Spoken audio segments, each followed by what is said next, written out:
Même si je voyage, restez avec ce que moi je dis.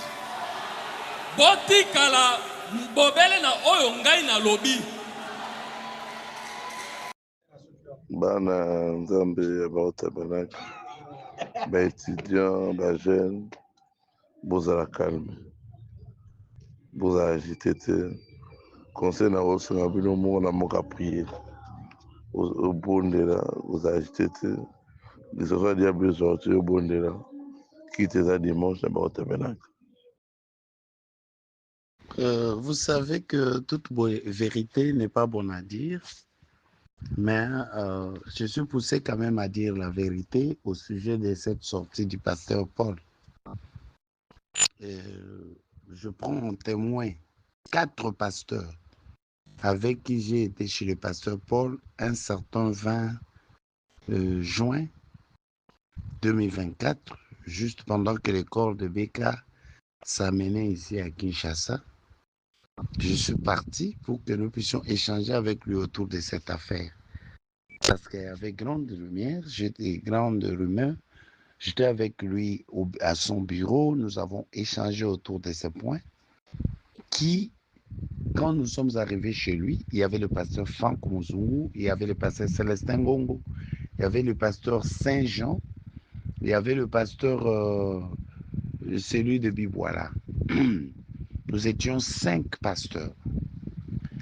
Et quand j'ai parlé au pasteur Paul au sujet de cette sortie ou au sujet de candidature au pastorat à Beka Tabernacle après la mort de Beka, il a été clair dans ses propos avec nous. Je l'ai dit parce qu'il y a 4 pasteurs témoins qu'il voulait à tout prix et passer comme pasteur, mettre sa candidature, passer comme pasteur, parce que pour lui, il voulait nous montrer que le pasteur Carlos n'avait pas qualité. Et moi, je démontrais toujours que quand on a choisi David pour être roi, il n'avait pas de qualité, selon ses frères. Quand on a choisi Joseph, Dieu a choisi Joseph, il a démontré que je ne sais pas, 11 bottes de paille ou combien, qui tombaient devant sa botte de paille, pour voir que la lune, le soleil et les autres venaient tomber devant lui, il n'avait pas qualité d'avoir même la robe à cette couleur, alors que pour Dieu, c'était lui. Le pasteur Paul lui-même, pour qu'il passe comme pasteur associé, des gens avaient refusé. Il y avait vraiment une forte opposition.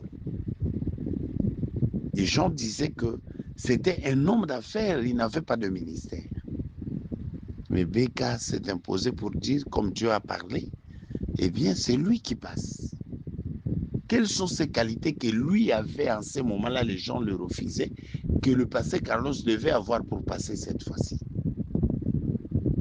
Et tout ça, en présence de ces 4 pasteurs, sa femme est sortie du couloir pour me blâmer sévèrement. Et nous a promis que si le pasteur Carlos passait comme pasteur à Barouti Tabernacle, il prendra son mari. Ils ont leur appartement en Europe. Ils vont aller se préparer et quand il reviendra, comme il a un ministère, il va commencer son église. Ce n'est pas un événement pour moi. Ce n'est pas une nouvelle pour nous. C'est quelque chose que nous connaissons bien qu'il préparait. Parce que quand j'ai essayé de protester contre ça, devant le pasteur Paul, sa femme est revenue pour la 2e fois, pour me réblâmer, la 2e fois, devant les 4 pasteurs que j'ai cités là. Et finalement, je n'avais pas reculé. Je voulais quand même sauver mon frère pour lui faire voir qu'il a manqué de qualité à l'époque où Beka l'avait choisi pour être pasteur associé. Les gens disaient qu'il n'avait même pas de ministère, mais il était un homme d'affaires. Quelles sont ces qualités que lui cherche aujourd'hui, que Carlos puisse avoir, que lui-même n'a pas eu?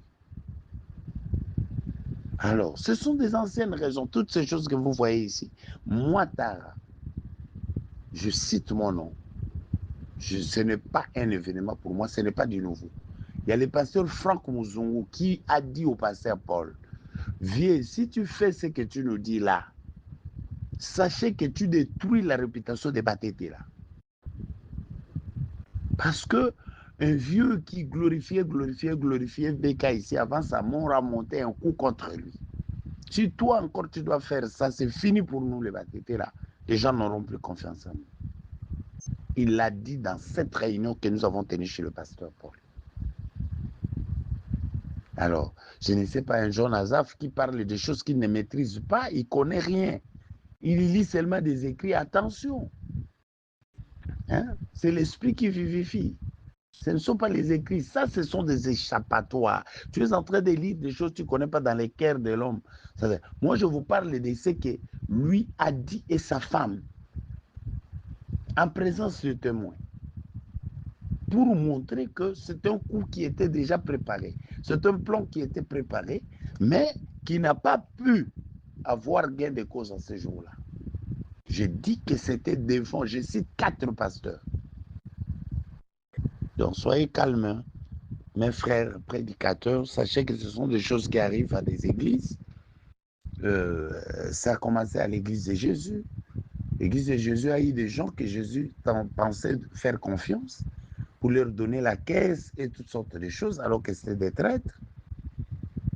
Cela a toujours eu lieu, même dans l'église de Branham, avec Frère Branham.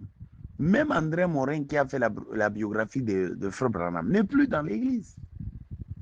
Vous voyez? Il n'est plus dans l'église. Tim Humes, qui nous a prêché Branham avec puissance aujourd'hui, n'est plus dans l'église. Avec ses acolytes Yves Kalombo et les autres, Mouchou, de Kikwit. Donc, soyez calmes, ce n'est pas un événement. Notre frère a choisi sa voie. Et le mal est qu'il dit de mensonges, des choses qu'il a préparées en avance. Il vient parler de la politique que lui-même a faite avant et tout. Et il veut venir mettre ça sur le pasteur Carlos. Ce n'est pas le pasteur Carlos, parce que nous, quand on était chez lui, quand on discutait là avec sa femme et tout ça, Carlos n'était même pas encore pasteur.